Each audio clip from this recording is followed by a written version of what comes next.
अमरावती जिल्ह्यातल्या अंजनगाव सुर्जी इथं विभागीय आयुक्त डॉक्टर श्वेता सिंगल थेट शेतात उतरून महिला शेतकऱ्यांच्या अडचणी जाणून घेतल्या। पानपिपरी आणि केळी पिकांचे नुकसान पाहून आयुक्तांनी शेतकऱ्यांच्या वेदनांना दिलासा देत भावनिक प्रतिक्रिया व्यक्त केली।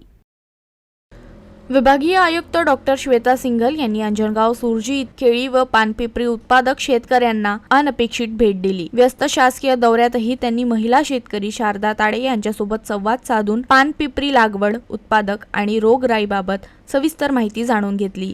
शेतकरी दाखवलेल्या रोगग्रस्त वेली पाहून आयुक्तांनी शेतकऱ्यांची मेहनत, निसर्ग आणि रोगांमुळे होणारे नुकसान याबद्दल दुःख व्यक्त केले। केळी उत्पादक शेतकऱ्यांनी यंदाच्या भावघटीबाबत मांडलेली अडचणही त्यांनी प्रत्यक्ष शेतात जाऊन ऐकून घेतली। शेतात अचानक भेट देत सहानुभूतीपूर्वक संवाद साधल्यामुळे शेतकरी वर्ग आश्चर्यचकित झाला। शारदा ताडे व इतर शेतकऱ्यांनी हेट्याची फुलं देऊन आयुक्तांचे स्वागत केले।